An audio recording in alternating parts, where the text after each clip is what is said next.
Well, hi everybody. Good to see you, good to see you. It is 2 o'clock when we said that we would start, and of course everybody's in the lobby. So you guys are on time, so I want to thank you. You are incredible, thoughtful people. Those people are okay too, but we're going to wait a little bit more because there's plenty of people still kind of signing in, and we'll start just as soon as we can. But I'm glad you're here, and I hope that it'll be a thoughtful, interesting day for us to spend some hours together, or as long as we are here. So thank you. All righty.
No. What? No, you want to be up front.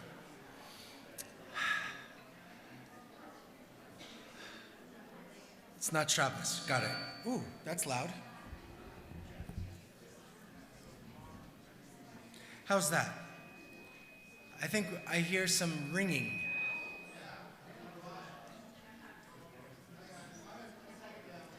Let's try. It's a little, yeah.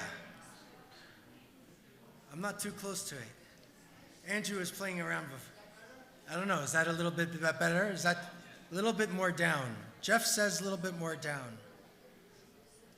How's this? Friends, you can hear us okay? You can hear me okay? Yes? Yeah, we're doing all right? All right, good. Thanks God. So, welcome, Bruchim Habayim. Welcome, everybody. I'm Rabbi Green, Rabbi Fred Green. I'm the rabbi here at Congregation Har HaShem.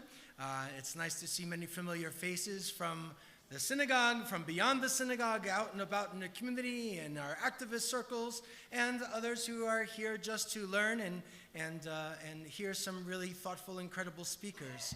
I want to tell you just a couple of things.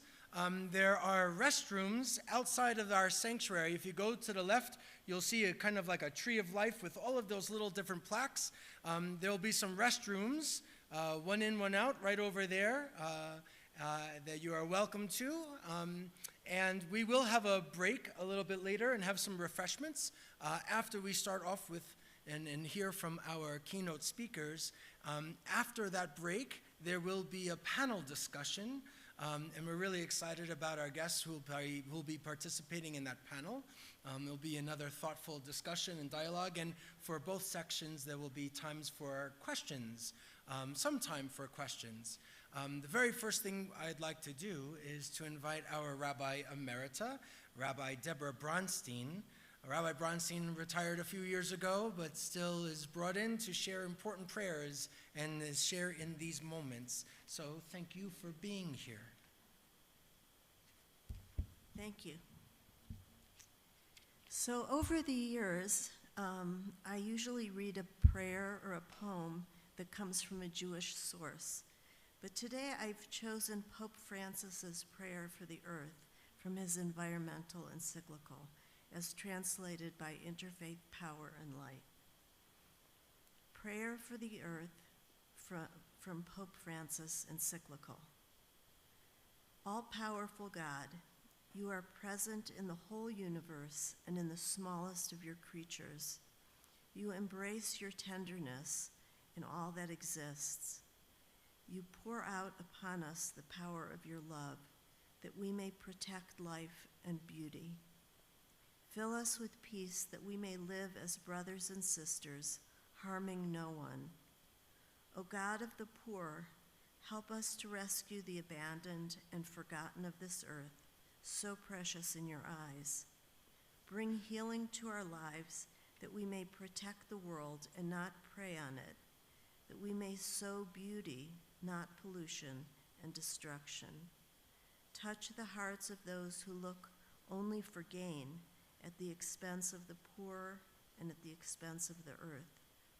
Teach us to discover the worth of each thing, to be filled with awe and contemplation, to recognize that we are profoundly united with every creature as we journey toward your infinite light. We thank you for being with us each day. Encourage us, we pray, in our struggle for justice, love, and peace. And we say amen.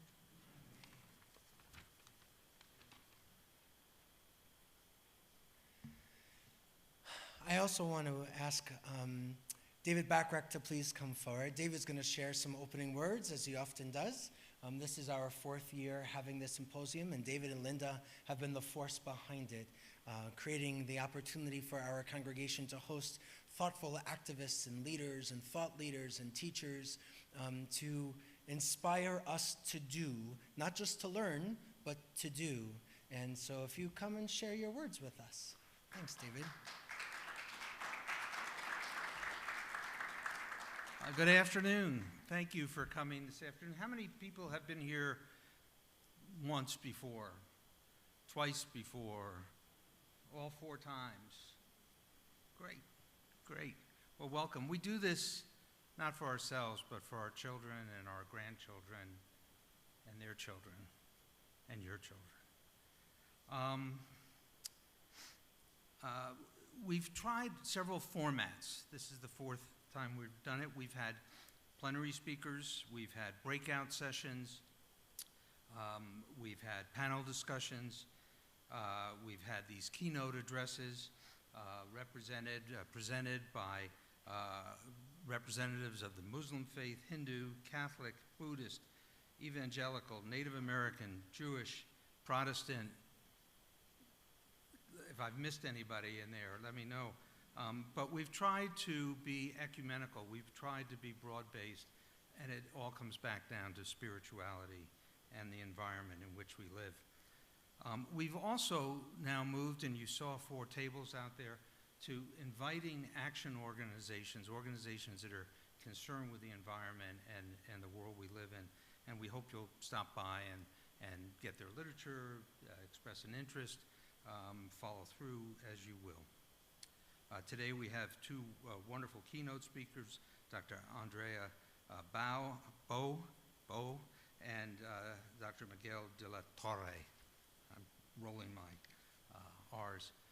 We also have, and he'll be coming shortly, Congressman Joe Neguse, who I will speak to in a moment, and Becky O'Brien, who's who I saw here, who's a member of our congregation and involved in Hazan and interested in agriculture and food access and food scarcity. For Congressman Neguse, who's 35 years old, I looked that up, but of course Martin Luther King was 34 when he gave the I Have a Dream speech. The son of immigrants who went on to do well as a graduate of the University of Colorado, has his Juris Doctorate as an attorney, and is a first term congressman.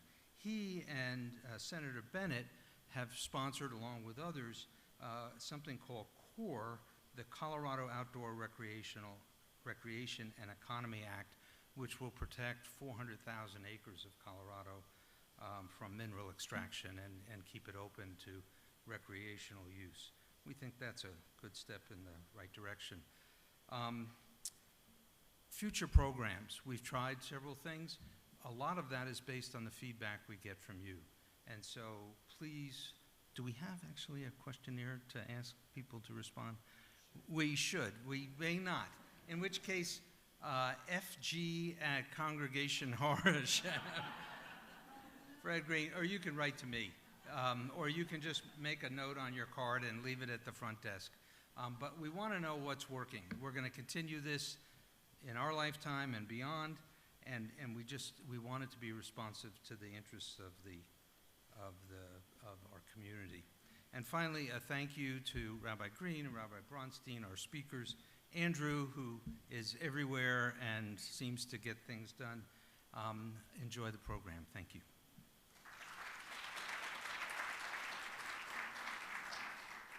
Yes, that was my email.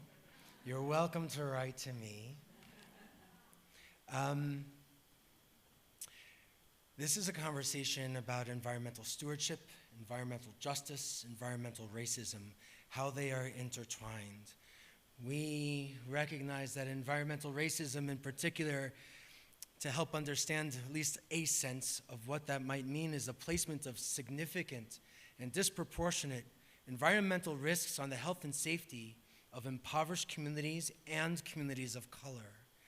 So for people with a spiritual orientation and people of faith communities, how do we respond to this? There's a growing concern in the United States, as there has been for many, many years, about all of these different hazards. So as much as we can talk about all of these great ways that people can get involved, we have to look at a bigger picture. And in Boulder County in particular, it's not a diverse community in particular. We have to, I believe, do some really hard listening and sometimes listening can make us uncomfortable. I'm going to encourage us to be good listeners today. Ask thoughtful and respectful questions. Perhaps go out of our comfort zones, because we might discover that there's more way to save our planet and save ourselves and to act in godly ways, not just to write to our representatives in Congress or the county or in the state, but perhaps there's other things that we can do as partners, as supporters, as people all created in God's image. At least that's a Jewish perspective. If we're all created in God's image, then we have no choice but to respond to each other differently than walking past and not seeing. So for today, I hope that we do a little bit deeper listening and a little bit more eye-opening and try and hear another kind of a message. And then we'll have some conversations later in the day. So that's all I'm going to say. I think you have, as you entered, the bios for our speakers and some details about them, and even a little place to make some notes. And if you want to ask a question, we'll do our best to answer as many as we can, but we're going to try and be respectful of time as well. I do want to just say that for our first speaker, it'll be Dr. Mann Dubois, who's good. I've been practicing all morning. And again, if you look, is a professor of religious studies at California State at Northridge and specializes in American religion. That is the focus of her PhD, and I'm particularly interested in her first book, God and Green and the Green Divide, Religious Environmentalism in Black and White. You will see a little bit more about her in that paragraph. And then Dr. Miguel de la Torre is going to be also, whose bio is here, and both of them is extensive. We'll be sharing following. After both presentations, we'll have our Q&A. So as I invite our first presenter up, I'm going to get our projector up and running.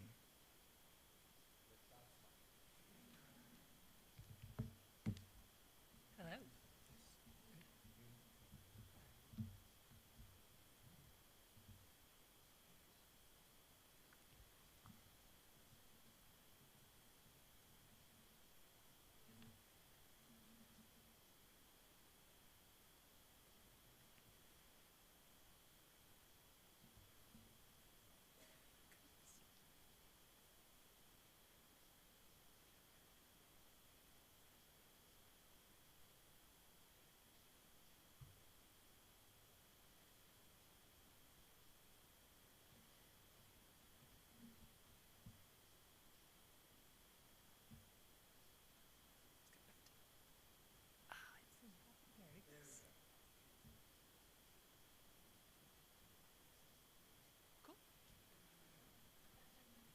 Good afternoon, everybody.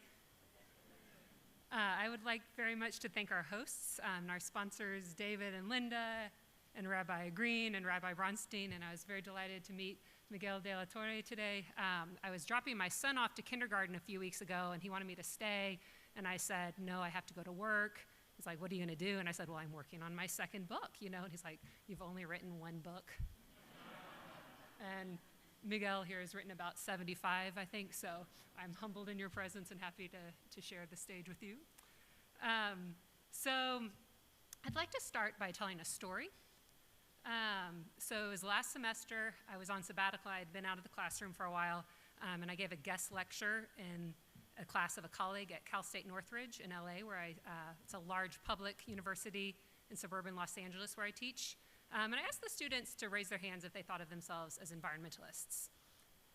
The racial and ethnic composition of that classroom was typical for a gen ed class at CSUN, which is a Hispanic serving institute, where more than half of the students are minorities and more than half are eligible for Pell Grants.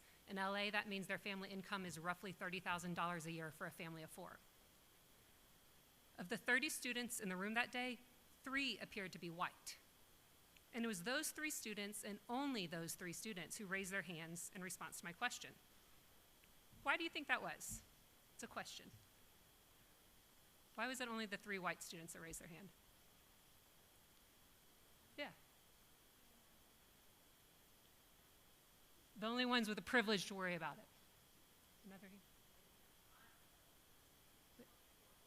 They do work all the time. Yeah, they didn't have time to worry about it. So that's what I would have concluded as well when I first arrived at CSUN. But I've now been teaching there for 8 years and talking to students about religion and the environment. And based on my experiences teaching the student body, I suspected that many of the students in the room did have environmental values. They just didn't identify them as environmental. So indeed, as my guest lecture continued, many of the students confirmed they had participated in eco-friendly practices, such as recycling, using public transit, and eating vegetables from their backyard gardens. My students over the years have shared these habits, yet they repeatedly insist that their behaviors are not environmental because they are expressions of poverty and culture, not concern for the environment. So they ride the bus because they don't have a car because they can't afford one. They recycle for the money. I got in a big fight with this guy in my class. He's like, no, we just recycle for the money, so that's not environmentalism. Their parents gardened because that's how they were raised, not because they're environmentalists. So I've seen this throughout my research as well. People doing things that I consider to be very environmental. For example, worm composting. I tried that. I was too grossed out by the worms. You put your kitchen scraps in this thing, and the worms eat it, and then they poop it out, and then you have all this beautiful soil. This woman was doing it. She was an African-American woman who lived on the south side of Chicago, but that wasn't environmentalism because she was doing it as part of a women's economic empowerment program, so it wasn't environmentalism. So the implication is that when I, a white, middle-class, progressive, urban, environmental humanities professor, recycle or ride the bus, I don't garden, I've tried, I'm terrible. But when I do those things, that's environmentalism. When people from other backgrounds recycle and ride the bus, it's not environmentalism. So when placed in such stark terms, this seems absurd, and yet it reveals a hidden moral valence that many of us share. The unexamined assumption is that environmental behaviors must be motivated by pure environmental concerns in order to count as environmentalism. If the actions are motivated by something else, such as poverty, necessity, or even concern for fellow humans, somehow it's less valid as an environmental act. This assumption has led us to associate environmentalism with people like me, who are affluent and white. I'm not that affluent, but compared to my students, I am. But frequently fly on airplanes, live in relatively sizable homes, own cars, buy new clothes, etc. And we don't associate environmentalism with people like my students, who don't so intentionally think about environmental matters and yet live very lightly on the earth. So in my talk today, I'd like us to tease out this problem together, thinking about why we label certain behaviors as environmental and certain behaviors as not. By the end, I hope we will be able to identify and resist the moral impulse to think that environmental behaviors must be motivated by pure intents, thus opening ourselves to seeing the wide varieties of environmental behaviors around us that have been hidden in plain sight. My remarks draw from research that I've conducted in Chicago and Los Angeles over the last 15 years. I'm especially interested in the environmental values of diverse American groups who, like my students, have not historically identified with environmentalism. So in my first book, I examined the varied motivations that shaped environmental involvement among the racially diverse participants at an interfaith environmental organization in Chicago called Faith in Place. That organization is the Illinois chapter of Interfaith Power and Light, which many of you all are familiar with. In that book, I argued that religious environmentalism has developed in part based on the ecological dimensions of various theologies and religious teachings, but people's involvement is also involved due to assumptions about race, ethnicity, and class. So for example, there was a mosque foundation that installed solar panels and did a lot of gardening projects. They literally use that to say, hey, literally, we're not terrorists, we have solar panels. Discourse among African Americans focused on not getting left behind from the green economy. And many white participants' involvement was related to feelings of white shame.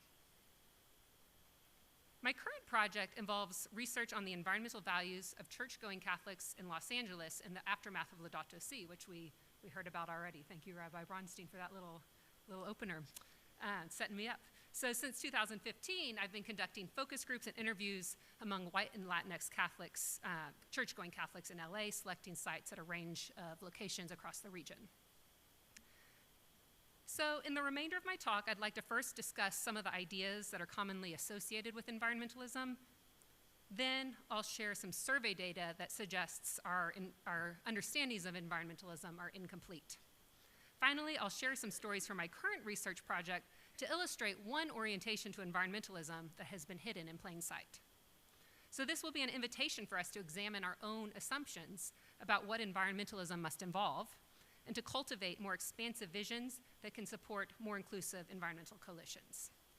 So first, I'd like to talk about the type of environmentalism that I grew up with and it will likely be familiar to many people in this room. So I grew up in the 80s and 90s in a progressive, white, Jewish, middle-class family that supported environmental values and the environmental movement. My parents like to say they participated in the revolution when they were students at the University of Texas in the late 60s and 70s, and their activism continued into my early childhood. So that's my mom. She's holding my brother in the late 70s, and they're at this anti-nuclear protest. My dad's the one that took the picture. As a kid, I remember reading the book 50 Simple Things Kids Can Do to Save the Earth, and I wore t-shirts and made bookmarks reminding people to save the whales. My parents became ethical vegetarians when I was in high school, and then I followed their lead my freshman year in college. In college, I also worked as an intern for the Sierra Club, and I worked for a semester at a local organic farm, so there I am holding a very happy little baby goat at the farm. The environmental values that I inherited stemmed from the long history of the American environmental movement, which can be traced to the late 19th and early 20th century efforts to protect uninhabited nature from the incursion of human civilization. So this history draws from the efforts of an array of environmental heroes, such as John Muir and Theodore Roosevelt, who worked to establish some of the first national parks. Aldo Leopold, an early environmental ethicist who advanced his theory of a land ethic, suggesting that the land itself has inherent rights. Rachel Carson, the eminent nature writer, who famously sounded the alarm about the harmful effects of pesticides like DDT on what we now call the environment. In the 21st century, this legacy has been carried forward in part by figures such as these.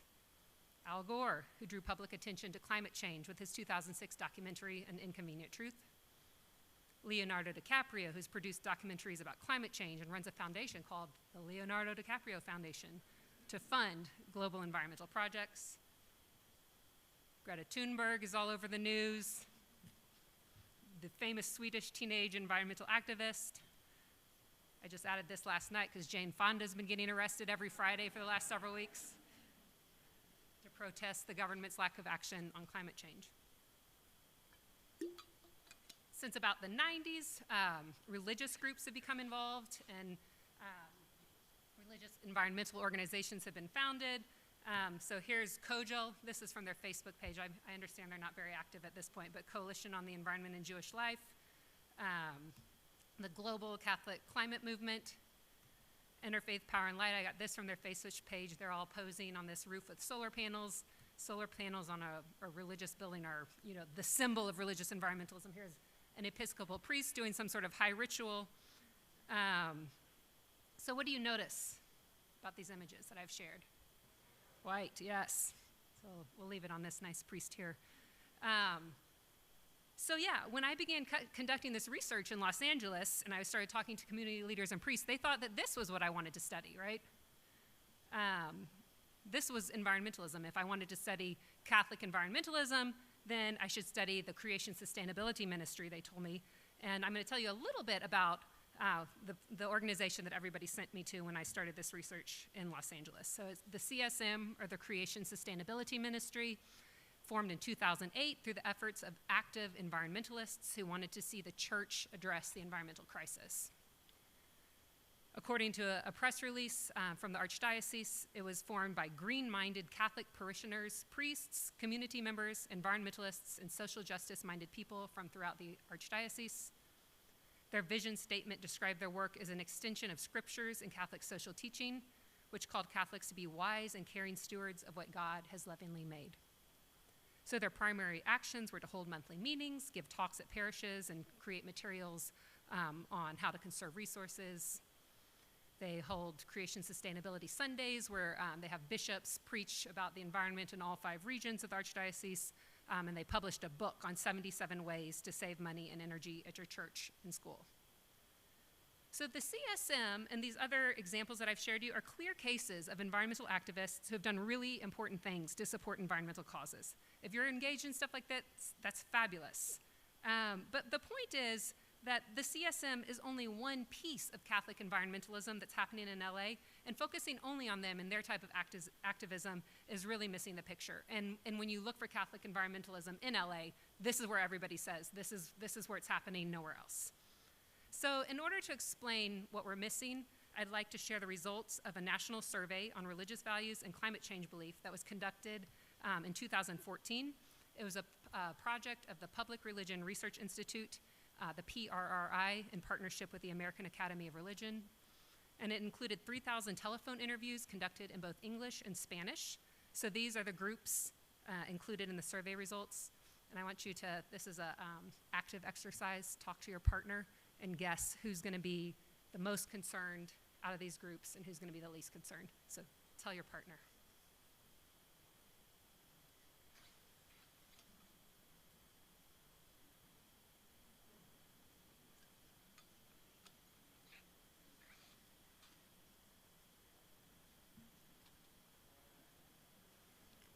All right, this is called, in the teaching business, this is what we call think, pair, share. So you just paired, who can share? Who's going to be the most concerned out of these groups? Hispanic Catholics. What else? Any other guesses? Jews. Unaffiliated. All right, you ready for the results? All right. Can you read the, I know it's little. Yeah. So yes, who said Hispanic Catholics? How'd you know?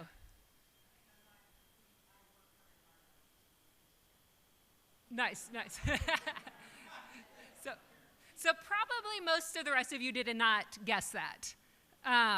But the most interesting thing here is when you see the bottom, white Catholics.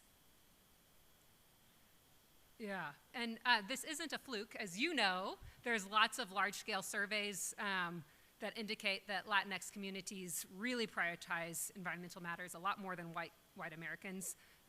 So yeah, so that's why I've been conducting research on white and Latinx Catholics in LA. So when this survey was released, it was at our big religious studies meeting, the American Academy of Religion. And at first, people who study this stuff were really, really surprised. And there was a keynote that came with the release of this information, and one of the speakers who organized the survey said, "Conventional wisdom would not have predicted that Hispanics in American society are the most likely to be concerned." So you know us professors, like maybe we were surprised at first, but then everybody's like, oh, I know why. Why did they say, why do you suppose everybody concluded, like, of course this is what happened? What's the explanation for why Hispanic Catholics are the most concerned? Because they're the most at risk, because they suffer the most. Because there's flaws in methodology. Okay, you'll have to tell me more about the flaws. I'm a qualitative researcher, so I won't stand by that. But anyway, okay. So they would say, okay, this isn't that surprising after all. It makes sense that people of color are the most concerned because they're most likely to suffer from climate change and other environmental issues. And this survey would support that conclusion because the people of color were the ones that were the most likely to believe that climate change would directly affect them. But based on the research I conducted for my first book project, where I found that African Americans were interested in environmental issues for reasons that went far beyond a narrow focus on their disproportionate suffering, I thought that there was more to the survey's results than this simple explanation. So that led to my research project on environmental values among Latinx Catholics in Los Angeles. So here I am in 2015, pretty brand spanking new professor, and I'm starting this new project. And I start talking to some priests, and they're like, oh, no. And also we have a giant, I think the oldest Chicano studies department in the country. I'm talking to my colleagues there, and they're all like, no. This is not a project, There's no reason to talk to Latinx Catholics. Latinos are not gonna have much to say about the environment. The priests sent me to Manhattan Beach, the wealthy beach community. That's where a lot of the people who are with the Creation Sustainability Ministry go to church. They'd hosted speakers and events on Laudato Si. One priest, who is a Cuban-American priest of a very working class Latinx church, told me they have the time and luxury of being able to spend time and resources on environmental issues over there in Manhattan Beach. By contrast, he explained, the members of his working class, primarily Latinx parish, were in survival mode. He described his parishioners as the people who go to work early, earn money, and spend that money immediately putting bread on the table and roofs over their heads and shoes on their children's feet. They probably don't have the luxury of speculating on what's causing global warming, you know? It doesn't even cross their minds. And yet, so that's the end of the quote. And yet, here are some statements I heard in my first focus group conversations with Spanish-speaking Catholics who are mostly immigrants from Mexico and Central America. From the moment we believe in God and all his creation, we are already aware of nature and the connections that humans have with nature. From the simple fact of being Catholic and believing in God and the Bible, we are 100% conscious of nature and the environment.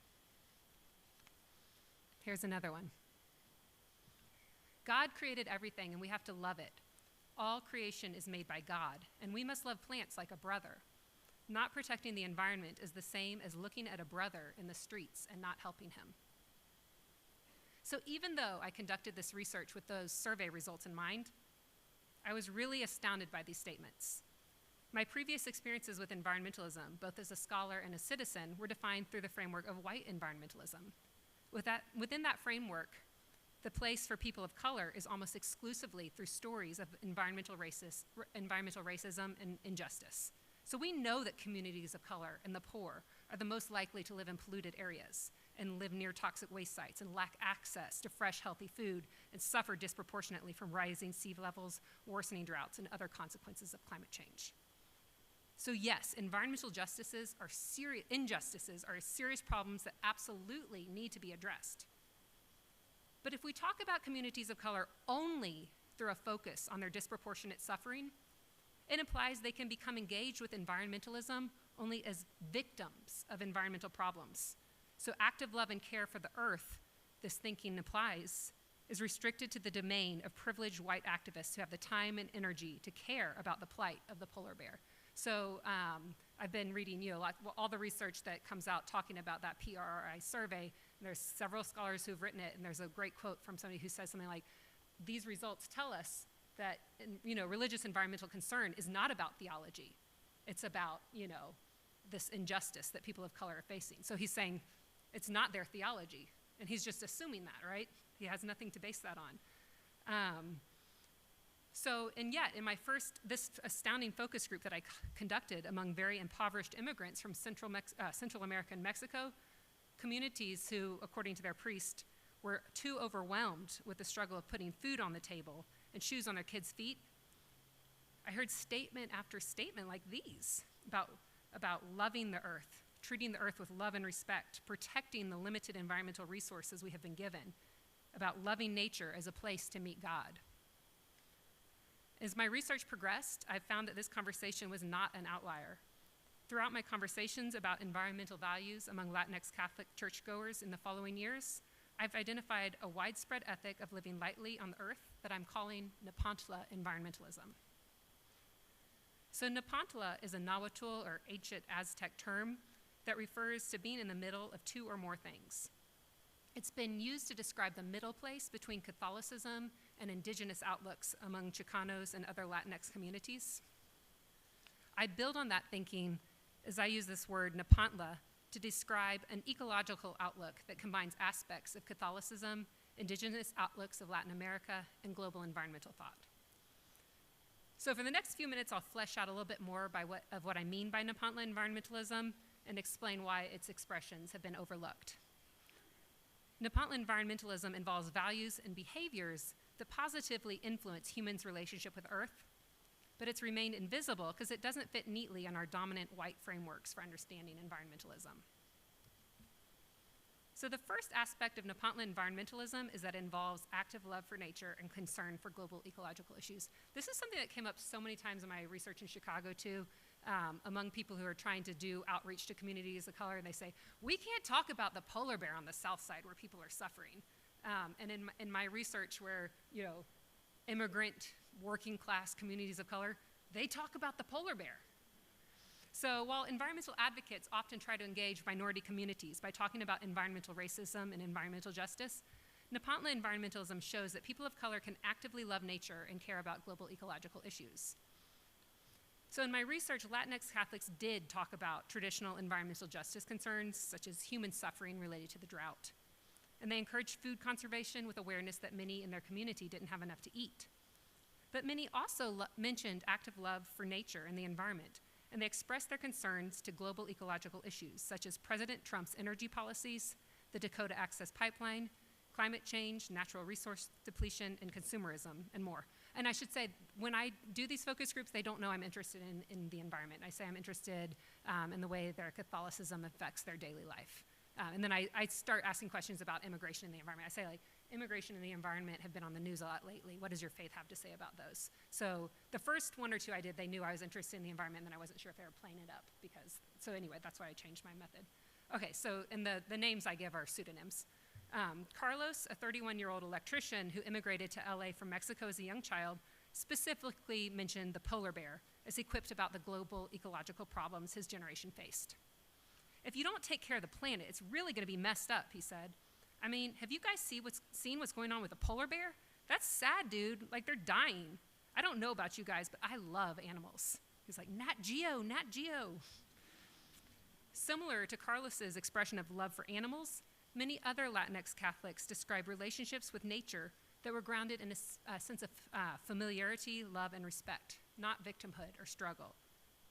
And it was grounded in a theological outlook in which God is present in the material world. So, for example, in a Spanish language group, Mariano declared, nature and God are one.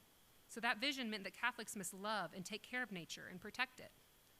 Pablo also conveyed a sense of God's presence in his experiences with the natural world. When I go to a place and see nature, I stop to look and see, he said. When I am at the sea, a mountain, a lake, I appreciate everything that is natural. And what I see most there is the hand of God.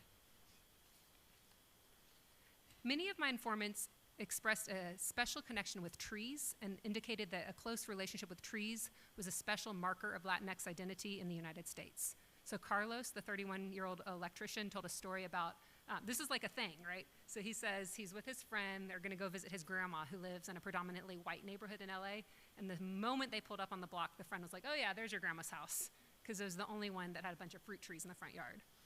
And this came up in almost every conversation. Robert, a first-generation Mexican-American in his 20s, told me, yeah, usually, when he was talking about fruit trees in Latinx neighborhoods, usually you'll have an abundance of fruit trees. You'll have an avocado tree, an orange tree, an apple tree, a guava tree, some kind of a tree, fruit tree, maybe from wherever they're from. They usually grow here pretty well. When I asked Robert to help me understand the significance of trees, he said, well, if you're Latino and you don't have a fruit tree at your house, it's kind of like you're not really Latino. So while dominant understandings of environmentalism tend to think about communities of color through a focus on their disproportionate suffering, Nepantla environmentalism balances cases of victimhood with a focus on the positive experiences that minority communities can have with the natural world. My husband took that picture. It's the sequoias in the Santa Cruz Mountains. So the second aspect of Nepantla environmentalism involves its understanding of the relationship between humans and the rest of nature. In Nepantla environmentalism, the human-nature boundary is porous, as elements of nature are seen as kin. So there's a common word that religious environmentalists use when explaining why the environment is a religious issue, and it's been used here. Do you know what it is? Why is the environment a religious issue? It's God's creation. Yeah. Stewardship. Anybody heard stewardship before? Yeah. What's the idea of stewardship? David, you were calling on me at lunch all day. What's?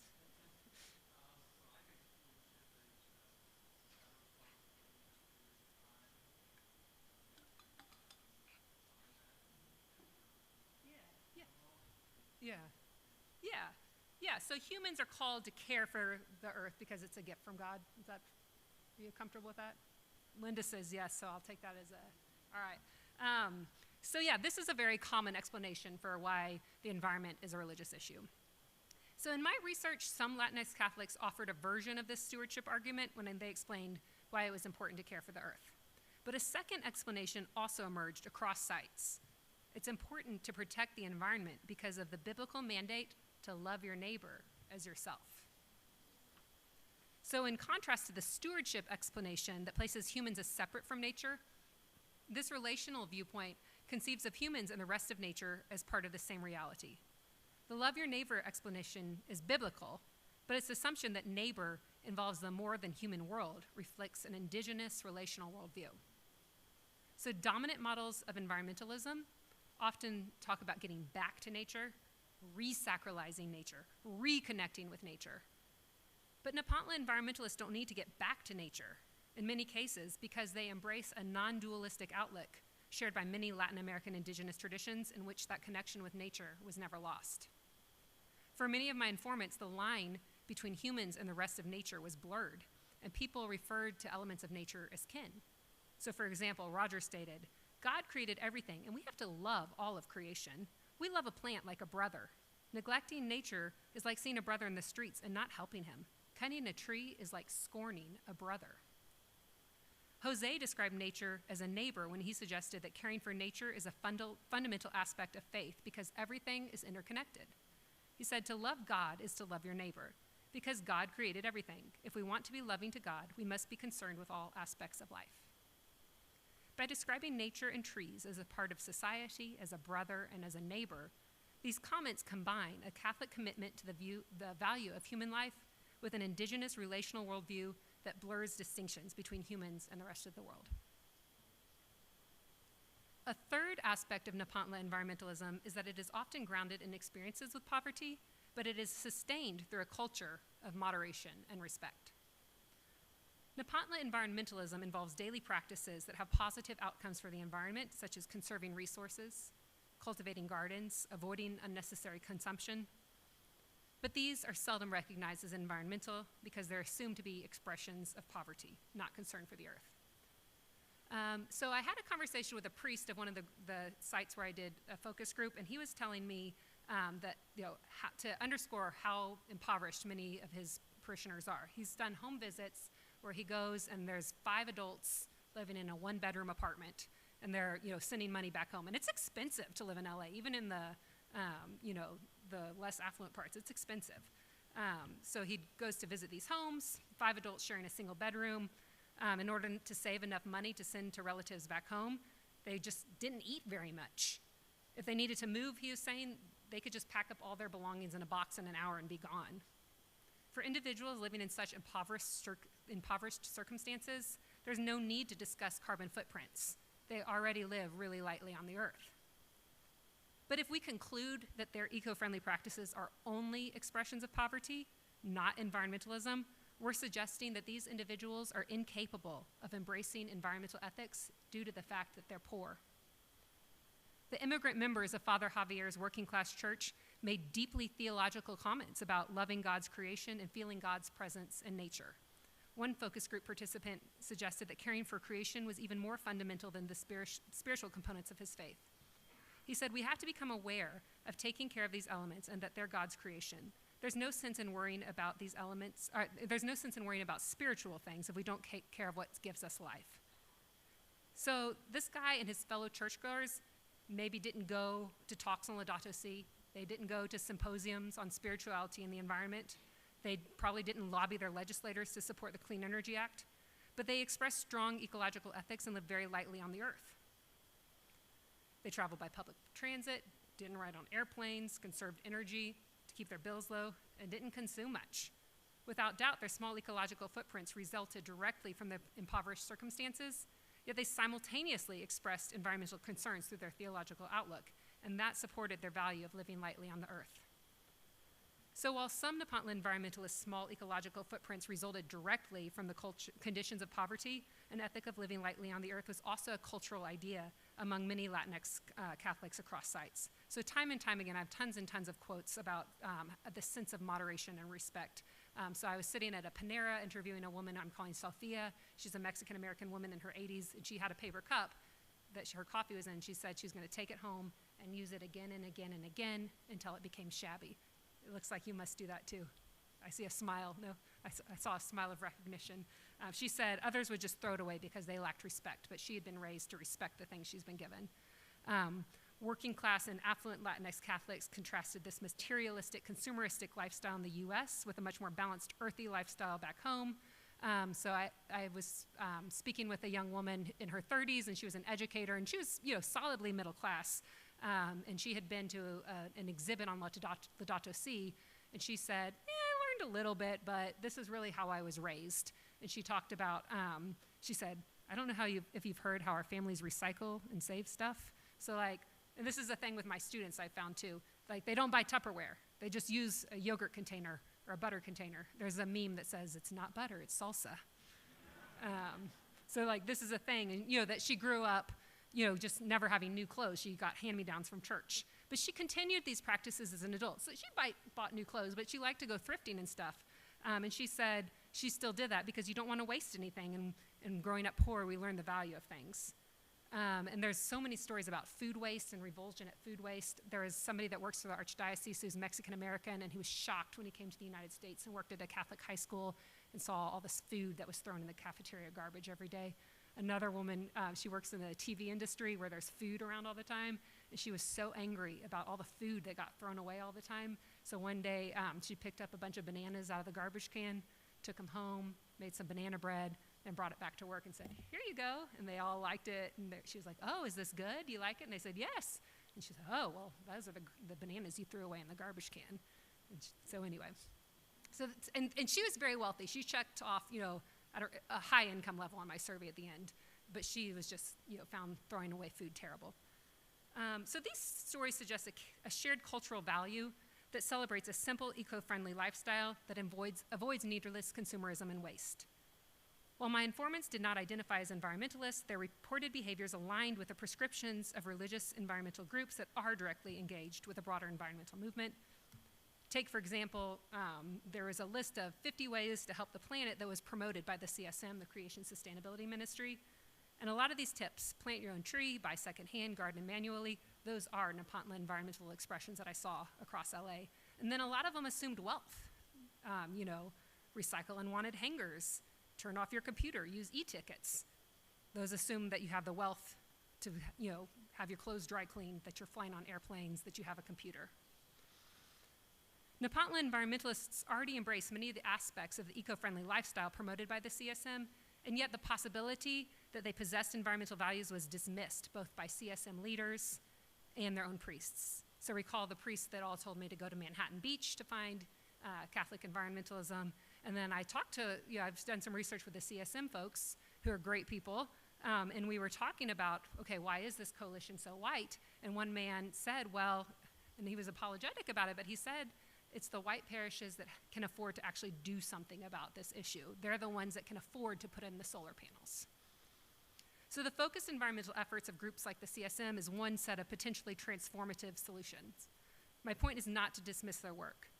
But if the goal is to expand environmental coalitions and develop more inclusive, diverse movements, perhaps we white environmental leaders would do well to acknowledge the privileged assumptions and values that we bring to the table and resist the temptation to imagine that our understandings and outlooks are somehow universal.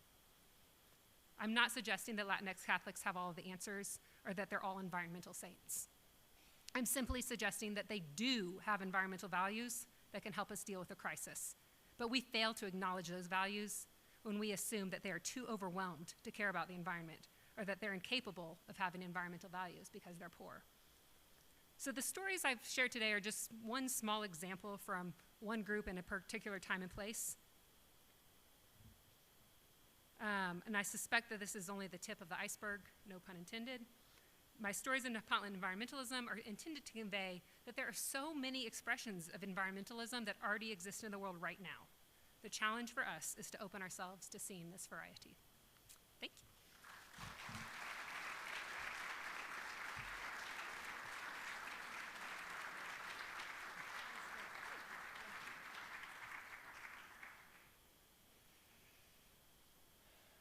Wow.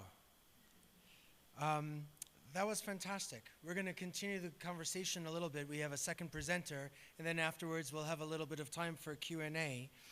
Dr. Miguel de la Torre is focused on academic pursuit of social ethics.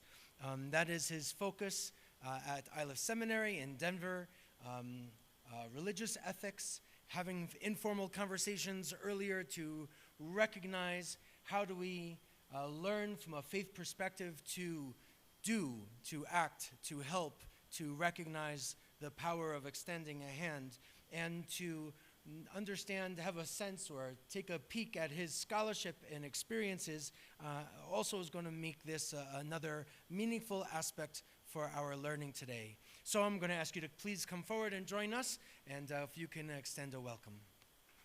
Great, thank you. There's a little table there for you right next door. Do you want me to get this out of the way for you? Buenas tardes. That the Isla School of Theology, where I teach, held its inaugural Eco-Justice Conference on the intersection of water and environmental racism last month is apropos, for after all, ILIF, founded in 1892, exists because of the commodification of water.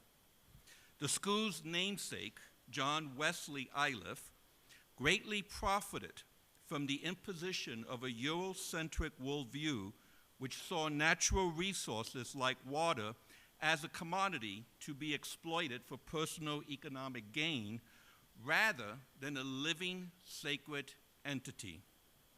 While fortune seekers known as the 59ers traversed what they observed to be the wasteland of Colorado plains to reach the Rocky Mountains, where they prospected for gold, Iliff, the man, not the school, saw an opportunity.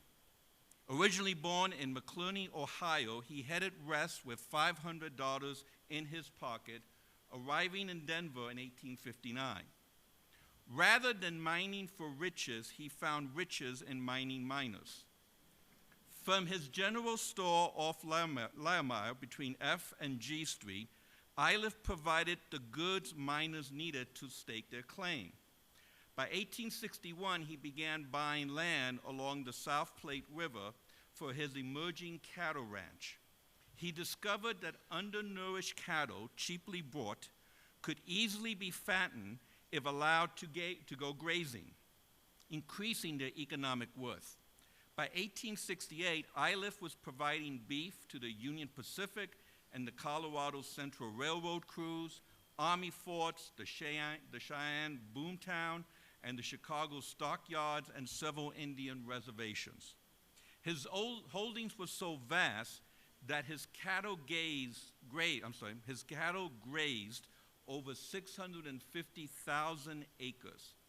He did not own all this land. What he owned was the water rights. Manipulating the Homestead Act, contrary to the original intent of Congress, Iliff was able to control the water rights between Julesburg and Denver. Now, owning the water is what made the land useful for other ranchers and farmers. Because Iliff was the first person to divert water for a beneficial use, he acquired the sole rights to the water, taking advantage of a doctrine of prior appropriation which was based on the legal concept, the one who is first in time is first in right. Iliff gained perpetual legal rights to the flow of water along the South Platte and its streams and its offshoots. A monopoly on water meant no one could homestead between his lands without purchasing water directly from him. Water is what made land, private and public, valuable, and because he owned the water, he was able to create a cattle empire. His cattle grazed on so-called public land still belonging to indigenous people, because he provided the water which made the land grazable. Iliff raising of cattle contribute to the devastation of the local bison.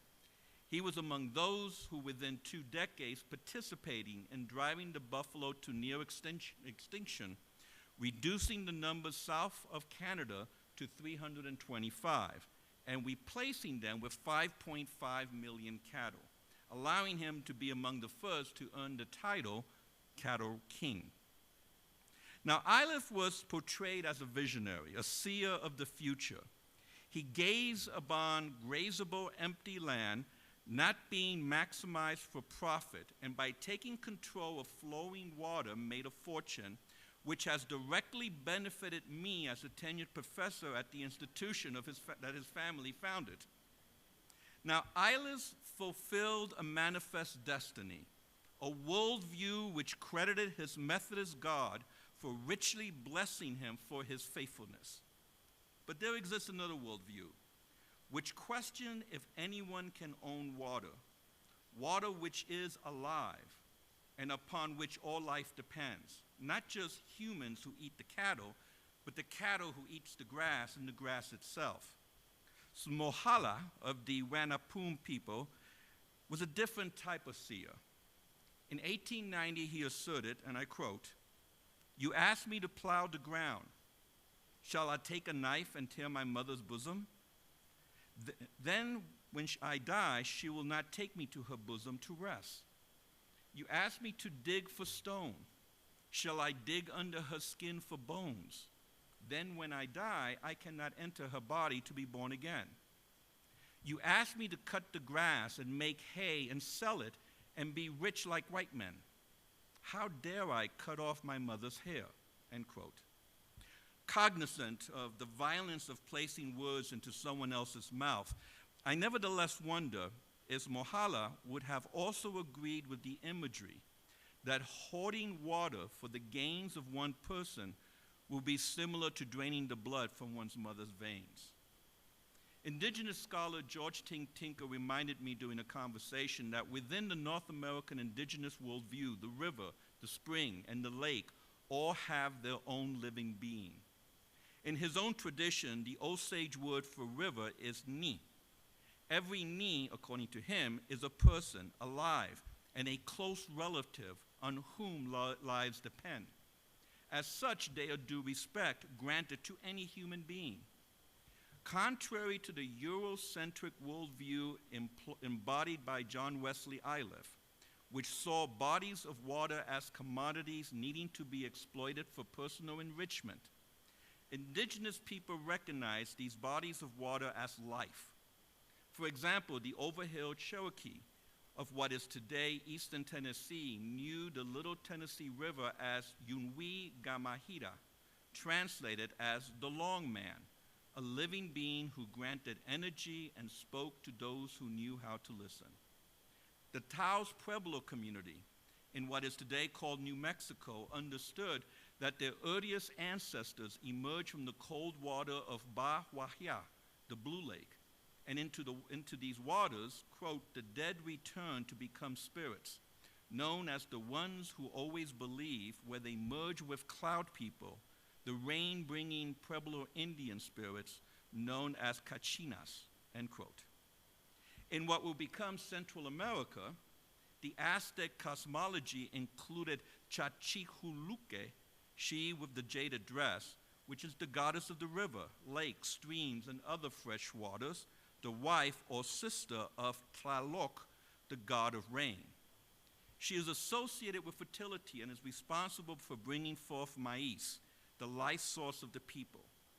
There was also the goddess of salt water, Huctochitla, the fertility deity. The indigenous worldview of the Americas is not simply some quaint way of understanding water. Rather, such an understanding resonates with other indigenous groups throughout the world. Take, for example, the Yoruba people of what is today called Nigeria. They too see rivers and streams as a living entity called Ochun, patron of love and eros. The oceans are under the domain of Yemaya, who is associated with womanhood and motherhood. Inle is associated with the fertility of water that produces crops, and Ologun, considered the queen of the ocean's death, is responsible for the worldwide flood. Likewise, we can look to Asia, where the China's Yellow River, one of the world's major water arteries, the deity there of the river is Hebo, who, like the river, is, quote, benevolent yet greedy, unpredictable, and dangerously destructive, end quote. Also, we can look to the sacred Ganges River of India, the holiest of all Hindu rivers, synonymous with the goddess Ganga. Her water are liquid embodiment of Sakti, the female principle of divine energy, as well as the sustaining and modal fluid of mother's milk. Now, to bathe in her water facilitates liberation from the life and death cycle of Moksha. Even European indigenous people, prior to the imposition of Christianity, recognized the sacredness of water, whether it be the Celtic people of Ireland who knew the river Boyne to be of the goddess Boan, or the Welsh who looked to Lea, god of the sea, or the Gaul who recognized the river Seine as the goddess Sequana. If indeed the worldview of the majority of the Earth's indigenous people are closer to reality than the Eurocentric neoliberal worldview, which is rooted in the colonizing capitalist philosophical trends rooted in Christianity in the so-called Age of Enlightenment, then to own water becomes a form of enslavement, not just of the living entity associated with water, but upon those who depend on that water. To impose a Eurocentric worldview upon the planet's inhabitants extends a global oppression which enriches on a minority of the global population while creating an illusion of white supremacy which confuses unearned riches from natural resources with advanced civilization. Once water is stripped of its spiritual entity and reduced to a commodity, it can be manipulated to benefit the global minority at the expense of the global majority. Rather than recognizing water as a living entity, Western religions like Christianity has focused on the relationship established between humans and what they perceive to be the one true God. Based on this human-divine relationship, interhuman relationships are established, which usually are portrayed as positive for those who share one's belief or negative towards those who have a different worldview, faith, tradition. Missing from the Christianity of the colonizers has been the interconnectedness with a collective or communal spirituality that's linked to water. Emphasis among many Protestants usually is tied to some personal relationship with Jesus. Little attention is given to the relationship between humans and other spiritual entities. If creation stories describes humanity's appointment as stewards of the earth's resources, then humans, beings as caretakers, are called to protect, preserve, and safeguard these living resources so all can benefit and enjoy its fruits. Creation as gift means all that is living has basic rights, one of which is that no person or group has a right to hoard the earth's resources.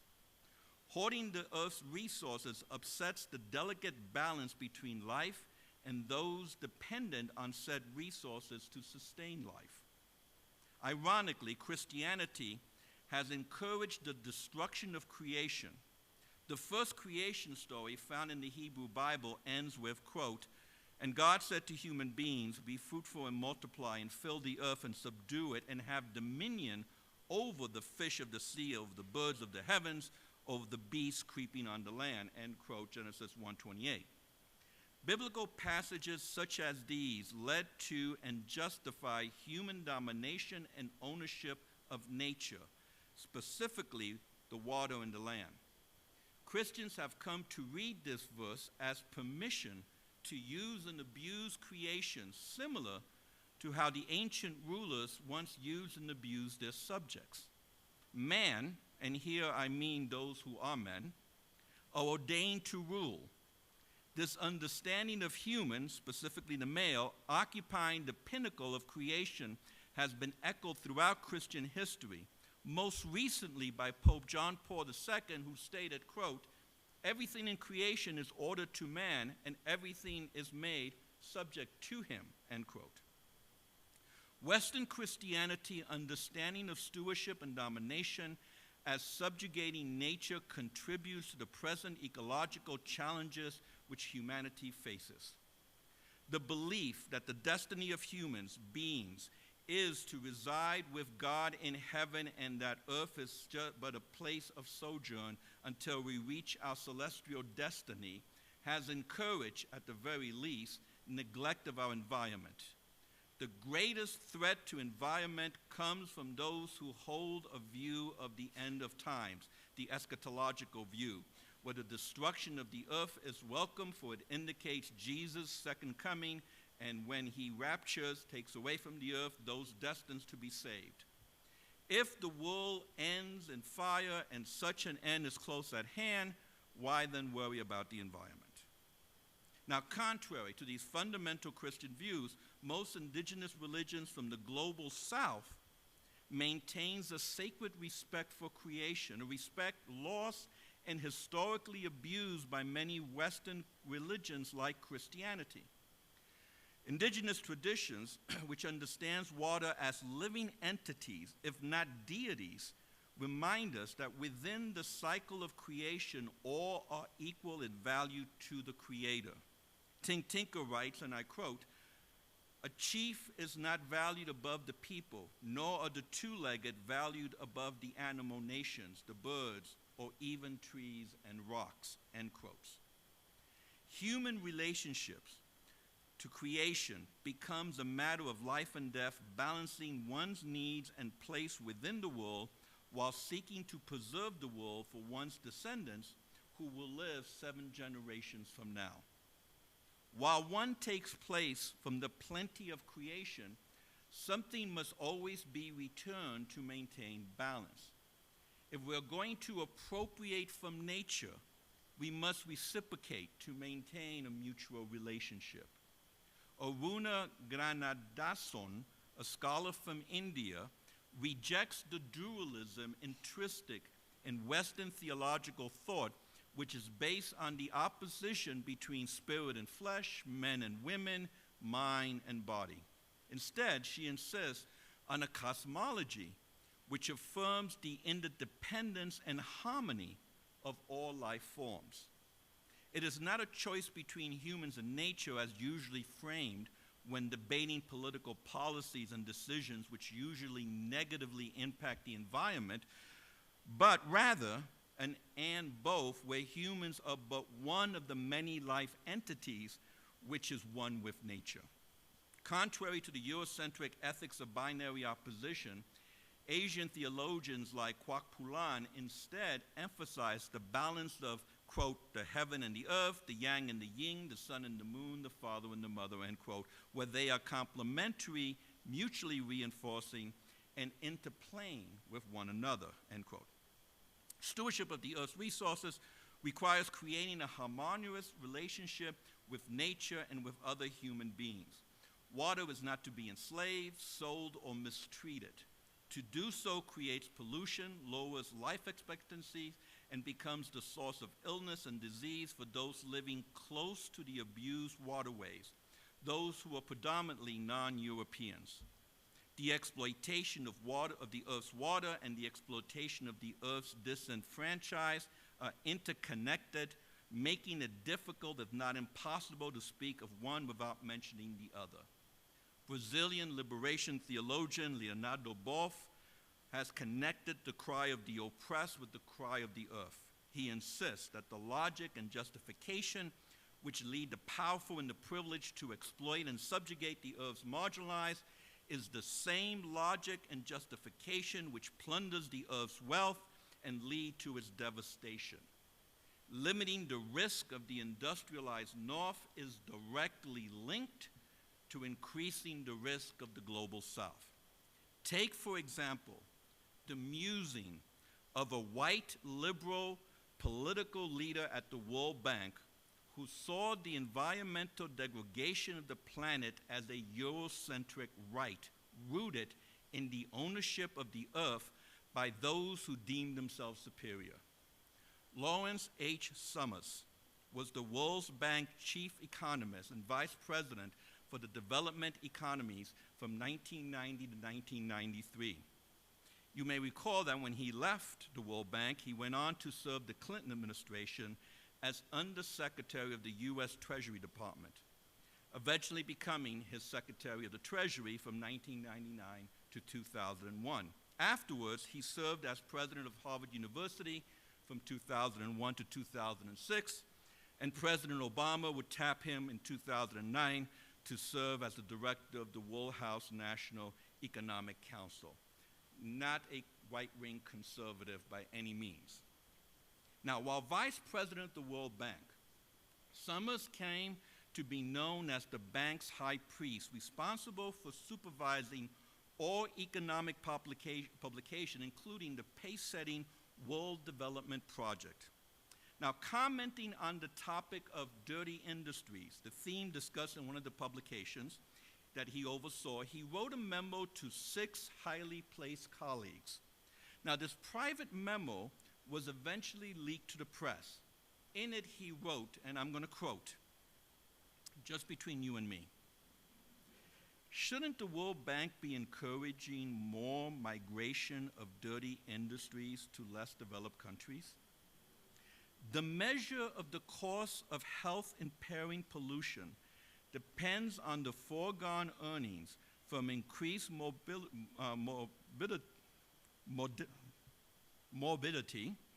and mortality.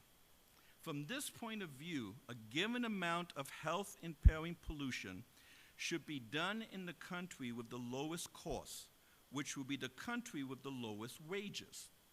I think the economic logic behind dumping a load of toxic waste in the lowest wage country is impeccable, and we should face up to that. I always thought that underpopulated countries in Africa are vastly underpolluted. Their air quality is probably vastly ineffectively low compared to Los Angeles or Mexico City," end quote. In Summers' mind, life is not priceless. All that has life, whether it be people, animals, plants, rivers, land, air, or rocks, have a monetary value. Ignoring this spiritual entity, Summers concludes that if, quote, "a load of toxic waste," end quote, is dumped in a rich country, it would cause the infirmity and death of high-wage earners with normally long life expectancy. According to Summers' own calculations, $20,000 per year of potential earning for a 40-year-old with an estimated 25 more years of productivity will contribute $500,000 to the global economy. By contrast, if, quote, "the load of toxic waste," end quote, is dumped in a poor country with a GNP of $360 and an average life expectancy of 55 years, the contribution of that worker to the global economy will be calculated at a measly $5,400. Such an approach reduces all living entities to an economic value. Not surprisingly, people of Eurocentric origin with economic privilege are always worth more than the planet's disenfranchised. The sacredness of profit replaces the sacredness of life. Death-causing pollutants, therefore, should be dumped in poor countries, creating a new pattern of impending colonialism and imperialism. Now, we can see how the implementation of Summers' Eurocentric capitalist worldview materialized in Savar, Bangladesh, where a toxic stench rises off a polluted canal in which garment factories dump their wastewater. These factories produce the cheap clothes you wear from department stores like Walmart, JCPenney's, and H&M. In so doing, they have contributed to the ecological devastation of the area. Rice paddies are inundated with toxic wastewater. Fish stocks are decimated. Coconut trees stop producing fruit. The smaller waterways are filled with sand and garbage to sell off as land for further housing or factory development. The situation is so horrific that children of garment workers who attend gender government primary school are often dizzy and lightheaded, with some retching during classes. Unsurprisingly, they are unable to concentrate on their studies. And to make matters worse, Bangladesh is acutely vulnerable to global climate change. Millions of inhabitants could easily be displaced, and crop yields will be significantly dropped with the onslaught of changing weather pattern and rising sea levels. Now, this type of ecological destruction is not limited to those living beyond the borders of the United States. Environmental racism, understood as the link between the degradation of the environment and the racial composition of the area where said degradation occurs, are just as prevalent among communities of colors within the borders of the United States. According to a growing body of empirical evidence, continues to be the most significant variable in determining the location of commercial, industrial, and military hazardous waste sites. As ethicist Christina Zenner reminds us, quote, water is currently among the most visible sites of differential systematic privilege. It is through the substance of water that race, class, and geography in Flint and Standing Rock are revealed to be intimately and dangerously related, end quote. Using the 2000 US Census data, people of color represent 56% of the population who live less than 1.8 miles from one of the 413 commercial waste facilities in the United States. The poorer the community, the greater the risk of environmental abuse, because those economically privileged are able to move away from such sites, a privilege not available to the poor, who are mostly people of color. Between 1999 and 2009, the National Academy of Science produced 5 environmental justice reports showing that, quote, low income and people of color are exposed to higher levels of pollution than the rest of the nation, and that the same population experience certain diseases in greater number than more affluent white communities, end quote. Womanist ethicist Emily Towns has said that the effects of the toxic waste on the lives of people of color in this country who were relegated due to their poverty to live on ecologically hazardous lands are akin to a contemporary version of lynching a whole people. The global north is lynching the global south with watery ropes. Award winner poet Alice Walker shares a similar sentiment when she writes, quote, Earth itself has become the N-word of the world. She goes on to elaborate, quote, it is perceived ironically as other, as alien, evil, and threatening by those who are finding they cannot draw a healthful breath without its cooperation. While the earth is poisoned, everything it supports is poisoned. While the earth is enslaved, none of us is free. While the earth is the N-word, it has no choice but to think of us all as wachishus. That's the Lakota word for Europeans. While it is treated like dirt, so are we, end quote. Water, or the earth itself, may be a living entity. However, the white Eurocentric neoliberal economic worldview has reduced these living elements to a creature to be used, misused, and abused for profit by the chosen few. When those who are racially and ethnically marginalized compare the environmental quality of life of where they live with that of a larger white society, it becomes crystal clear to us that a link exists between polluted sites and disenfranchisement. Few white environmentalists seriously consider this link and consequently fail to fully understand environmental issues.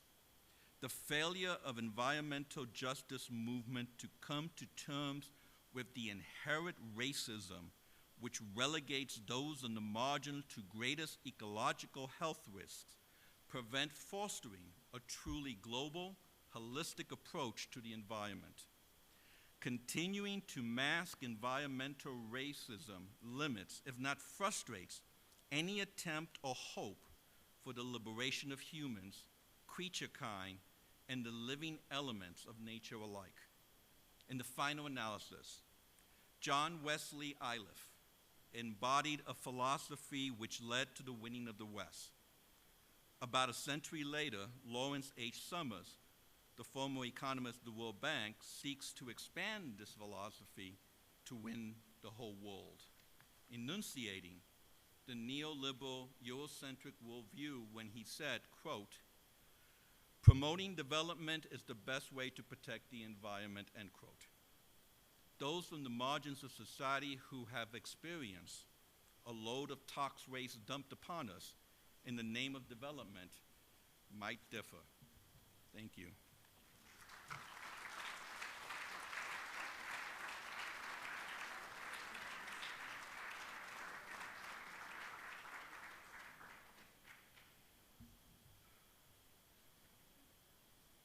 I'm going to invite you to take a breath.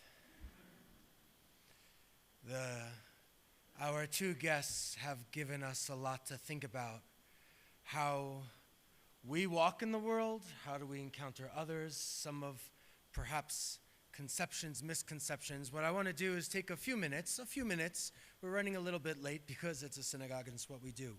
But I want to take a few minutes to see if any of you have questions. I have a microphone. I'll be glad to take it around for the next little bit. Then we'll give ourselves a break.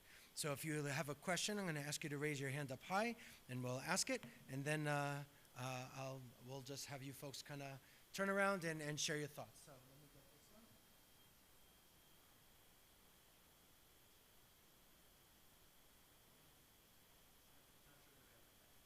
Some people will. Here, it's on. Here we go. Thank you. Thank you,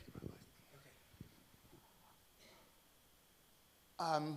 Dr. Baugh, in your presentation, it reminded me of the Milagro Beanfield War, and part of the book talked about the well-meaning activists who were in the Taos Valley trying to get rid of all of the, I think, rusted cars or something without realizing that that was impacting the way that the people there recycled, essentially.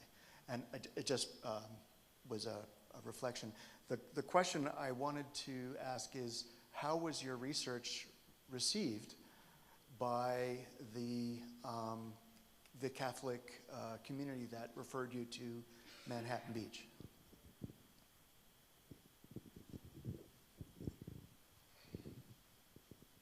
So I actually was using the opportunity to create this talk to now I have something I can go out in the community, and I actually talked to somebody from the CSM. I said I could come do this talk, but I'll change the CSM focus. I'll take that part out, and maybe I could focus the global Catholic movement. So the short answer is I don't know. Some of the priests, when I set up the initial conversations that said like, oh no, there's nothing for you to, when I try to do a focus group, they say, oh, there's going to be nothing for you to find here. But then I will tell them about that study, and I often bring students with me, and we talk about the conversations we've had in our class, and then they'll say, oh, okay. So when they find out that I don't mean that environmentalism, then they agree that, yeah, this is happening in their communities. So I don't think it's a shock. I think it's more of a not using those words to describe what's going on. But there's this great group in LA through the Archdiocese called Fe Ecología, Faith and Ecology, and they're part of the Spanish language young adult ministry that's giant. But anyway, they interviewed me on their radio program, which was hugely embarrassing. It was half in Spanish and half in English, and the woman who interviewed me, her English was better than my Spanish, but it was very uncomfortable for me the first half and very uncomfortable for her the second half.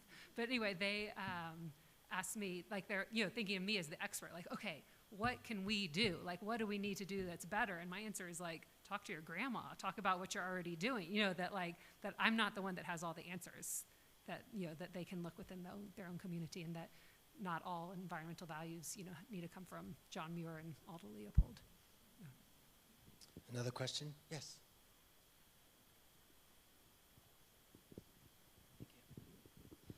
Dr. Bow, you talked a lot about the connection between environmental practices and values in the Latinx community with poverty. So I'm wondering if you researched at all when members of that community achieve some wealth and privilege, do they still identify, or how do those values change? Okay, so it depends on their family background. If they were raised, or even their parents were raised in poverty, the values persist. The distinction, I haven't been able to tease out quite if it was class, but then I've realized it's language. So a lot of the people, basically the people that I'm calling Latinx Catholics, I found through Spanish language ministries, and they're the people that choose to go to Spanish language ministries even if they speak English. Those are the people that have these values.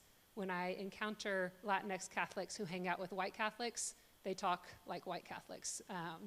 So yeah, I don't know if that's like the next project or what, but yeah, it's definitely, there is a distinction, but it's not current amount of income, but it is family background. Yeah.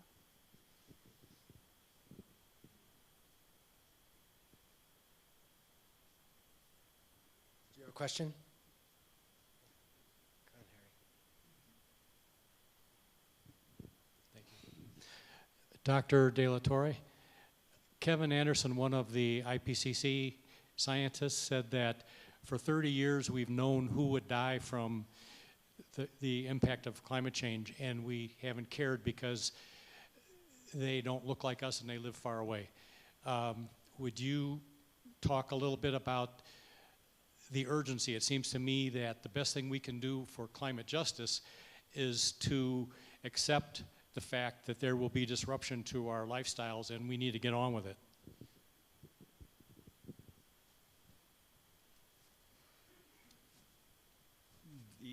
Number one, I don't know what the solution is, but to get closer to something that's more just, we know what we have to do. We just don't want to do it. I mean, I'm not the scientist, if I recall correctly, for everyone in the world to live the same lifestyle of the United States, we need 4 planets in order to maintain and sustain that. So the issue really becomes, how much are we willing to literally give up of our power and, more important, our privilege, so that we could become closer to the global south in the way we live, as opposed to maintaining the lifestyle that we now have. Well, we don't want to do that. So instead we'll recycle and feel good about ourselves. And you know, we'll do something that makes us feel good, that we're really doing something, when in fact, we're not.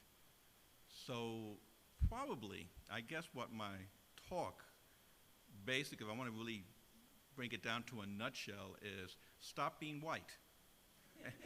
And what I mean by that, I'm not talking about skin pigmentation, and you have to understand that. I'm not talking about skin pigment. I'm talking about ontological whiteness. That is, embracing the Eurocentric worldview, which is also rooted in both the Age of Enlightenment and Christianity, that somehow we have a right to use all of the world's resources, and those pagans who don't really know God, you know, that's God's punishment about them. So we have to stop being white and learn from our indigenous brothers and sisters, our African brothers and sisters, our Asian African brothers and sisters, as to how we are to live in harmony with the earth. Yeah, thank you. We're going to take a break. You're like, thank God. Okay. We have more to do. There's going to be more conversations. But again, there's restrooms that are over here in our social hall. If you go through the lobby and past the lobby, there's some religious school style restrooms. You'll do your best. There's some refreshments, healthy refreshments in our lobby. We're going to come back in about 20 minutes. And Becky O'Brien from Hazon is going to be joining our guest speakers on a panel, and so is Representative Negus. So let's take a break, and let's express a little gratitude to our speakers and guests.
Lisa.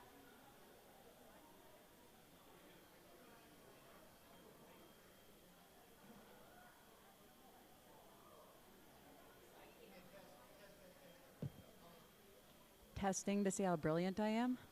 Yes, I am brilliant. Wonderful.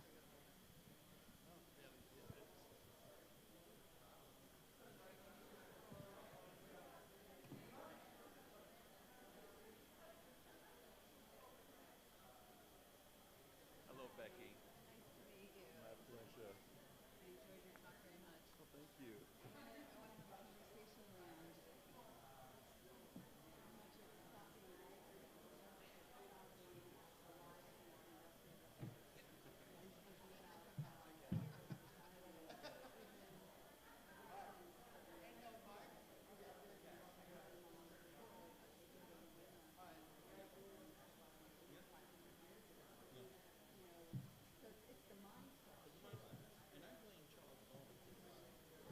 Test.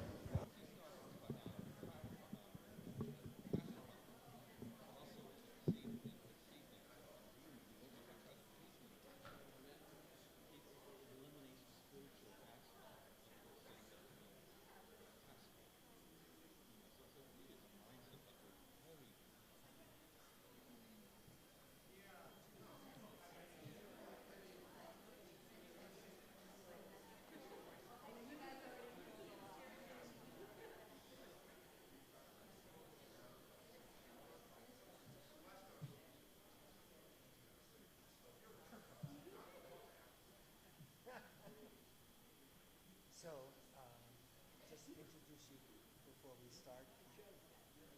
Okay.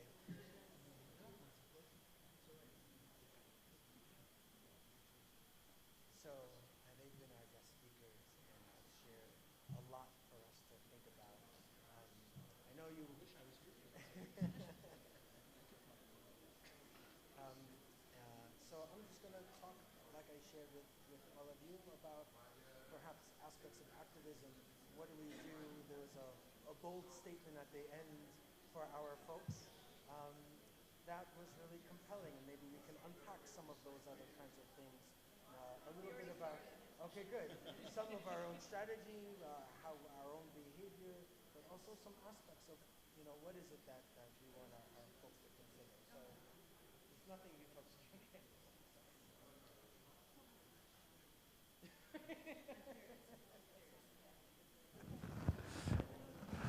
Oh, okay. I got you. Oh, like a rabbi.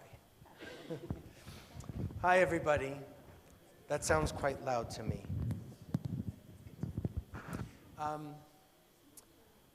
I would first like to welcome everybody back. We're going to have a little bit of a conversation up here, and then again we'll open it up for some conversation. This is a wonderful opportunity to kind of unpack a little bit of what we might have heard, and we heard a lot. During our break, I heard things that was, wow, that was hard and depressing. I heard this is really difficult stuff, and I never heard that angle before. For me, I think all of those things are positive because in order to do, we need to have a better grounding. And I think a lot of us live within our own echo chambers, and we live within how we imagine the world ought to be, and we bring a lot of baggage. Some of it is good and rich and beautiful, and some of it has been perhaps practices or ideas that aren't necessarily so helpful to us. So perhaps today, right now, we can continue the unpacking. We have two additional folks that are joining our panel. So in addition to Dr. Mann Dubois, again from California State University in Northridge, and an expert on religion in America, and we've heard that presentation, Dr. Reverend Miguel de la Torre, also from Iliff School of Theology, talking extensively about environmental racism and acts of justice. We now have Becky O'Brien. And again, everybody's bios are here in the handout that you received. Becky O'Brien is the Director of Food and Climate for an organization called Hazon. Hazon is an organization in the Jewish community that is growing and doing dynamic environmental justice work, also with a particular emphasis on food and not just the healthy choices, but combining the spiritual and the political and the ethical and the choices that we make in our day-to-day. And of course, our district's representative to the House of Representatives, Joe Neguse, we're delighted to have you here. Certainly another new and important voice in environmental justice and activism before getting to Congress, but certainly now in the House of Representatives and as a member of Congress, advancing a Green New Deal among other important initiatives.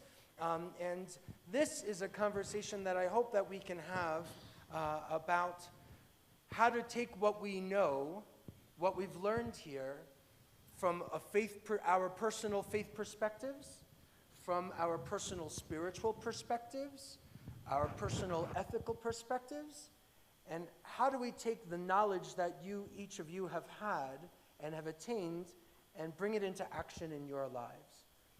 How do you step out for justice relating to the earth, its relationship with others, the planet itself, and perhaps, if you'd like, your own spirituality and connection to the one we tend to call God?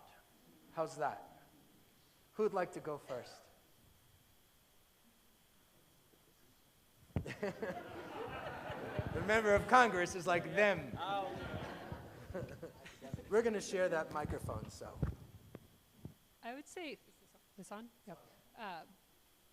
For my activism, it's teaching my students for the time being, and sometimes I'm in a group of environmental educators across the state of California, and sometimes we're feeling like, oh, I'm not doing enough, and then we get reminded, we have this captive audience of at CSUN 150 students every single semester that we get to talk to. So I mean, for me, it's through my students. So I know that's not going to help you very much, and I don't have a connection to the one we call God, so I think that was why I was willing to take it first, because that's an easier answer for me.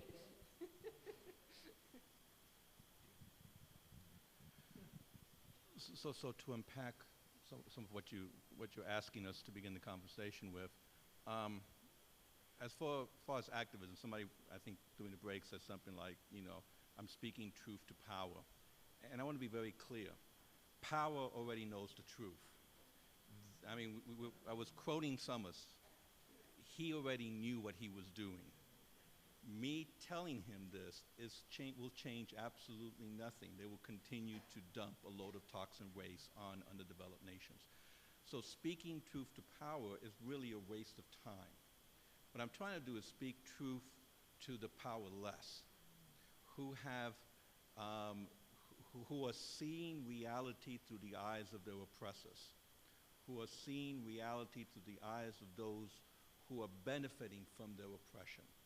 So for me, it's an issue of raising consciousness, not of necessarily trying to convince the powerful of what the truth is to help the powerless see through their own eyes and through their own social context. So I think that's how I'm looking.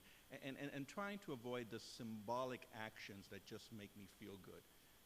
I work at, like I said, one of the most, ILIF is probably one of the most leftist theological schools in the country, and every so often my students come to me and say, oh, Dr. Del Toro, we're all going to go get arrested, why don't you join us? And I'm like, I'm a Latino, I don't have to go try to get arrested. I mean, it just comes natural with the cops. Every time there's a cop, they just pull me over. And I'm not kidding. I mean, I've been detained several times by the Border Patrol, and I do my best not to be arrested because then all the attention's on me. I think moving away from symbolic protest. I mean, we have to go to the police department to get a permit from the police department to protest the police department for police brutality. How do we move beyond the domesticated way we have been trained to protest the structures that are oppressing us? And as far as my relationship with the divine, with Hashem, let me, and this might go to some of the things that you were talking about in your presentation. One thing about the Latinx community is that our spirituality is hybrid. So not only am I still a good Catholic boy, I'm also an ordained Southern Baptist, and I'm still a Baptist, and I'm also a child of Elegua, which is the Yoruba deity of the trickster. So every time I say something, I'm playing the trickster more so than not. And all these conflicting traditions that I have lived in are still part of my spirituality. So I would argue that maybe one of the reasons is that Latinx Catholics are so interested in the environment is in spite of the fact that they're Catholic.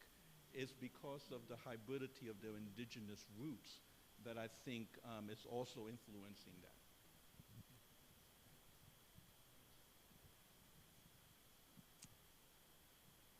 So Rabbi Green emailed some of the questions that we might be asked today, and one of the ways that it had been phrased was, how does my faith or my Judaism shape my environmentalism? And the more I thought about it, I realized that actually it's the reverse. I actually don't think of myself as a Jew first. I actually think of myself as an environmentalist first, and actually my care for the earth, my love for nature, my connection to those things, my sense of feeling that interconnectedness, the kind of indigeneity themes that were coming up, felt like what I felt, and then I find those in my Judaism. It makes my Judaism more meaningful to me, the way that I'm able to access those learnings in our Torah, in our rabbis' teachings, in our holidays, in our values and traditions, become much more meaningful to me. So being an environmentalist has, I think, made me a better, more interested and more engaged Jew. And one of the slides that Amanda had up was about culture of moderation and respect. And I find that a lot in my Judaism. And those are a lot of themes I bring out I'm not just Jewish and environmental activist. I work for a Jewish environmental organization and am a capital J, Catholic Jewish hyphenated environmental activist. I do this work within a Jewish context, within the Jewish community. And so we mine what is very legitimately, naturally in our culture and tradition into this, and a lot of that is culture of moderation and respect. In terms of activism, I have so many things I want to say, and I'm trying to figure out what question to put them in, but I'll pause there and then keep coming back as more questions come. So a couple things. I mean, first, thank you to the rabbi and to the congregation for having me, and it's great to be back home here in Boulder and to be amongst so many people who care deeply about our environment and are interested in a holistic conversation about how we accomplish change for future generations, and that includes this distinguished group of panelists that I have the honor of speaking with. I just would bifurcate the discussion in kind of two different boxes. With respect to activism, as a former activist and as a lifelong activist, and of course now as a lawmaker, I have a biased view that the successful fruition of activism ultimately finds itself in the adoption of laws that move the needle in a tangible way for the problem that one seeks to solve. And in the context of the discussion we're having today, of course, the environmental activism that you see happening each and every day in our community here and across the globe, particularly amongst young folks, my hope and my expectation is that activism will culminate in legislative changes at the federal level, state level, local level, that ultimately will help us save the planet. Of course, happy to talk a little bit more in detail about what those legislative solutions might look like and the work we're doing in Congress in that regard. In terms of kind of unpacking your perhaps broader question around spirituality, I don't necessarily think I don't think that you need to be someone who's a person of faith to care deeply about our environment and to see protecting our environment as an ethical responsibility. I happen to be a person of faith, and I do see the ways in which my faith kind of influences my perception of protecting the environment as a moral issue, and the notion that we ought to make sure that the world is left in a better place than perhaps we found it. That also is, to some extent, cultural. The son of refugee immigrant parents who came here from a country in East Africa where the vast majority of society lives off the land and has for generations upon generation, and was imbued with a sense of the heightened awareness that we ought to put a premium value on how we protect the environment and ultimately the incredible habitats that we all are lucky to call home. So I imagine we could spend a lot of time on that second question because it is something that many of us probably spend a lot of time thinking about personally in our own individual lives. But I'll leave it there and let the question go. So let me ask this. A lot of people are talking about Greta Thunberg, and there's this incredible power that she has shared, and people are listening to her. I think it was interesting because even I cited her in a recent sermon during our High Holy Days here in the synagogue, but right before that, as she was talking about her anger and not having anybody listen, I learned that at the Nixon Presidential Library, Daniel Patrick Moynihan actually asked a question 50 years ago when he was at the time Nixon's counselor for urban affairs. And Moynihan basically said in September of 1969, this could increase the average temperature near the Earth's surface by 7 degrees Fahrenheit. This in turn could raise the level of the sea by 10 feet. Goodbye, New York. Goodbye, Washington, for that matter. And we know that people haven't been listening. Now, all of a sudden, this really thoughtful and engaging kid is speaking, and perhaps some people are listening. Why are they listening to her? And I know that this is I'm having a hard time asking that question because I don't think we really want to, and I think you shared it earlier at the end of our first clip, is that we don't really want to change. But my feeling is there's this lovely kid with special needs who's white, who's sailing across the ocean, who is able to get attention the way that some of the folks on our panel are not. How do we need to listen differently?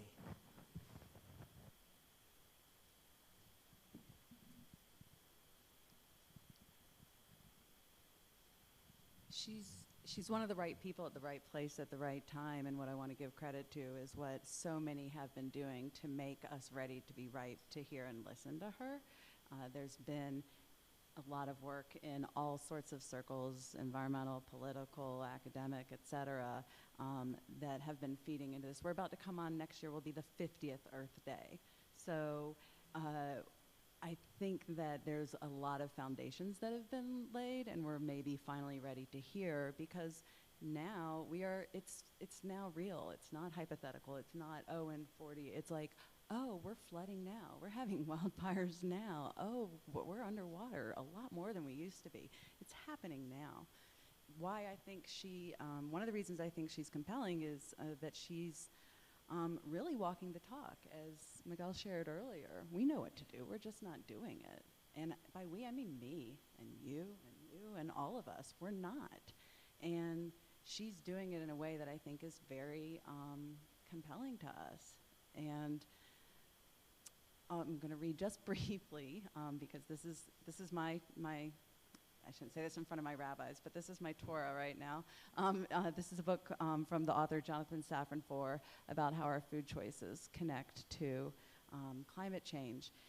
And he says, so-called climate change deniers reject the conclusion that 97% of climate scientists have reached that the planet is warming because of human activities. But what about those of us who say we accept the reality of human-caused climate change? We may not think the scientists are lying, but are we really able to believe what they tell us? Such a belief would surely awaken us to the urgent ethical imperative attached to it, shake our collective conscience, and render us willing to make small sacrifices in the present to avoid cataclysmic ones in the future. Intellectually accepting the truth isn't virtuous in and of itself. It won't save us. As a child, I was often told, you know better, when I did something I shouldn't have done. Knowing was the difference between a mistake and an offense. And he says, I may not be a climate change denier, but I sure do act like one.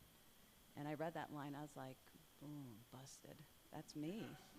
And I'm sorry to say, it's probably everyone in here. It's us. And so I'll speak a little bit more about later the things that I think that we can be doing to start to change that, and like today. And with no technical knowledge, no giant loans, like things we can really do right now, which is really exciting. But I think she speaks along those lines, and I think that's very compelling and empowering for people. I would just say, earlier this year, I serve on the Select Committee on the Climate Crisis, which is a select congressional committee that Speaker Pelosi created at the beginning of the Congress, appointed 15 members, the Speaker appointed 9, the Republican Majority Leader appointed 6. And we've held a series of hearings across, well, actually, I was going to say across the country. We held most of them in Washington, D.C. We held one here in Colorado earlier this year. A few months ago, Greta, upon arriving in Washington, D.C., testified in front of our committee. And I had a chance to meet her and to hear directly from her on that committee. And she was there with a number of other witnesses, all of whom were very compelling, and the majority of whom were young people. But her testimony in particular I found to be incredibly powerful. And the reason is, when given the opportunity to testify in front of the United States Congress, she chose, rather than submitting a statement of her own making, to submit the IPCC report in full.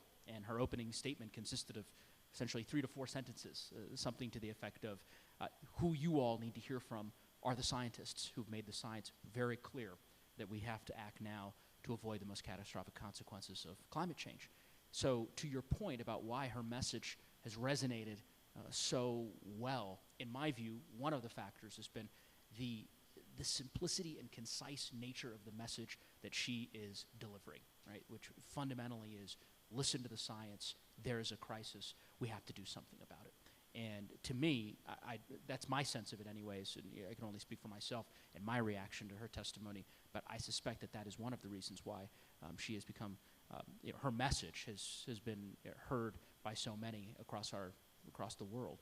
Secondarily, I would also say she speaks for a generation. And while there are, I think Becky is certainly right, that there are building blocks over the course of the last 50 years of scientists and academics and activists and faith leaders and so many others who have been beating the drum for comprehensive action to address the planetary crisis. The fact that you now have this 15-year-old or 16-year-old, I believe now, speaking for an entire generation that will ultimately feel the most acute and pronounced impacts of climate change far more than any of us in this room, I also think is very persuasive and compelling. And I think that those are just 2 reasons, in my view, of why she, rightfully so, has become such a compelling figure, and why I hope more of my colleagues in Congress will listen.